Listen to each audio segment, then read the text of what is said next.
Namaste, I'm Anita Goa. Today I am starting a beginner series. Finally, I've been getting a lot of requests from you beginners saying that you want to practice my Goa flows, but you find the intermediate practices that I've been putting out a little bit too challenging. So your wish is my command. From now on, I am going to do my best to help you step by step. And the way that this is going to go down is that in February, I am going to offer you what I call my Beginner 8. It's basically 8 videos that will take you from the beginning and teach you step by step how you can do Vinyasa yoga, or my interpretation of it, which is Goa flow. And by the end of it, you will be a Goa flower, and you can use all of the other videos feeling very confident in your practice. So make sure that you've subscribed so that you'll be notified when that launches, okay? Now let me take you through my 8 tips for beginning Vinyasa practice. The word Vinyasa basically means to link yoga poses together and then to link the breath together with the yoga poses. So in order to form a vinyasa, we at least have to link 2 yoga poses together. So if you link a cat pose together with a cow pose, that is a vinyasa. We often refer to that as a mini vinyasa. Then you attach the breath to it. So you exhale on the cat and then you inhale on the cow. That's a vinyasa. Most of the time we link more yoga poses together than 2. Usually we link 4 or 5, and that becomes a little bit longer vinyasa. And we add the breath together with that, and we become very specific with where we exhale and where we inhale. The most famous vinyasa is the sun salutation. So in most yoga classes, we will flow around the sun salutation and create our own vinyasas or our own combinations or sequences depending on what the intention for the practice is. A second word that is often attached to vinyasa is a word called krama, and that means to place yourself in a special way. I think that is so beautiful, and it's very inviting to everyone. You can start your yoga practice exactly the way that you are right now. If your hamstrings are tight, then you adjust yourself to the yoga poses, or you adjust the yoga poses to you, and you know that this is where I'm starting, and then as you progress, you are gradually positioning yourself in a special way, in a particular way, and you gradually work yourself towards your goals. So that's basically it. Vinyasa krama is linking yoga poses together, linking the breath with the yoga poses, positioning yourself in a special way so that you work your way towards your destination.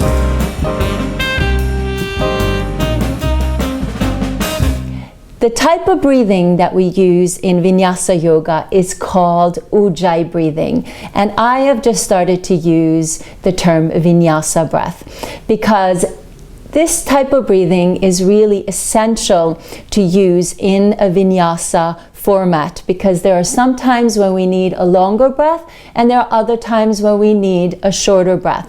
So basically Ujjayi breathing is slightly contracting your throat muscles together as you inhale and as you exhale. It helps you to take longer in-breaths, and it helps you to take longer, more fuller exhale breaths. So it helps you in the long run to manage your energy better. It's like taking 4 lanes of traffic and putting those 4 lanes of traffic into 1 lane, and it could last you forever and ever and ever. So you end up breathing more deeply through your lungs, you're expanding your rib cage, and you are using yourself more to your fullest capacity. I have a video that explains this in detail. I will link that in the show notes below so you can check that one out and practice it, but I'm also going to take you through it in my Beginner 8 program.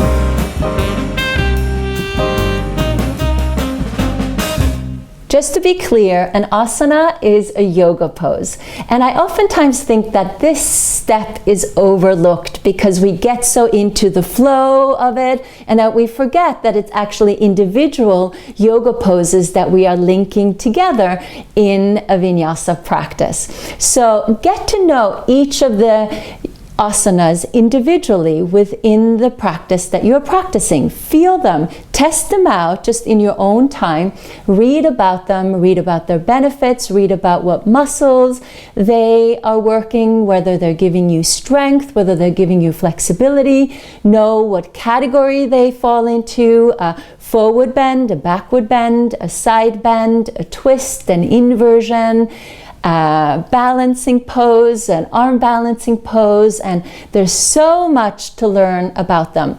And the more educated you are about the yoga poses, the more you can work your way in them and practice really the krama aspect of vinyasa, of placing yourself in a special way at this particular moment, and then very gradually growing and evolving with your practice.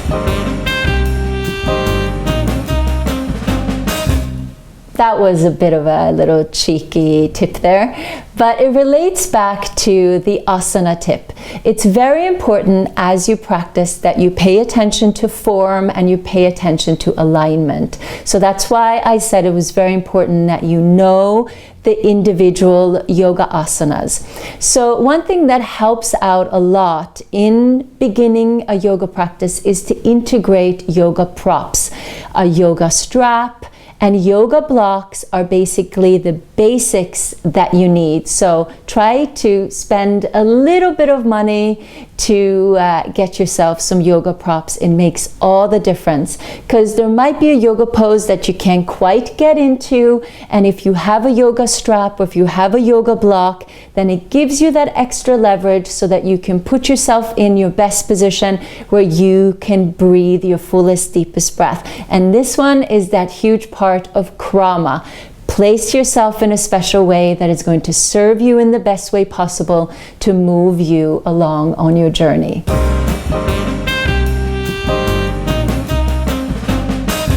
This tip might seem like I'm repeating number one, what vinyasa is, but actually this is a separate tip in and of its own. It's very important that you pay attention to when you are linking the yoga poses together. Basically, we refer that to as transitioning. So say for instance, you're stepping your foot forward, and you're lifting up into a crescent lunge, and then you're lowering yourself down into a plank, and you go further down into a chaturanga, to an upward facing dog, and then into a downward facing dog.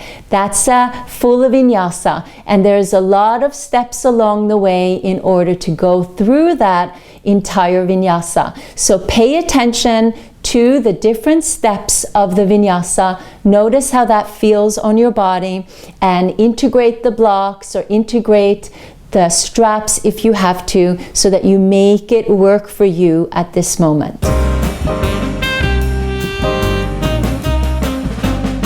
So once you've learned how to link the asanas together, then you can start to link the breath together with the asanas. And the reason I say this is because as a beginner, it is very challenging to pay attention to everything. We just can't. So I always say to my students, first and foremost, pay attention to the transitions or to the vinyasas, and then once you feel you have that, then next you can start to integrate the breath and become mindful of connecting it all together. And I think that knowing that you can do that and that that's okay, I think that can be really helpful, and I'd love to hear from you if you find that it is.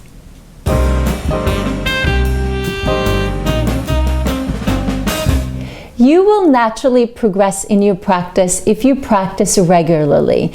And also if you're just mindful in your practice. Don't ever crank yourself into any position. Don't do anything that doesn't feel good.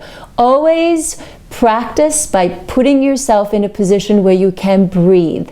And if you're in a position where you can breathe, you have a little Mona Lisa smile on your face, you're enjoying the moment, how can you not be progressing and moving forward. You just will, very, very organically. So develop a consistent practice. Doesn't have to be an hour a day. It can be 10 minutes, 15 minutes, 20 minutes, however much time you have, but it's more the consistency of it and the intention behind it that is going to take you forward.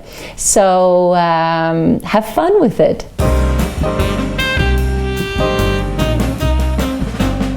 So life is a vinyasa. That basically means that vinyasa is life. Life is vinyasa. It has cycles to it. There are stuff that we need to let go of, that we no longer need to take with us. And then there are other things that we need to bring in, you know, to make our life richer. So this is sort of the whole cycle and the whole process that we are just growing and learning and living and trying to enjoy and not take with us too much along on the journey, and just basically try to travel as lightly as we can.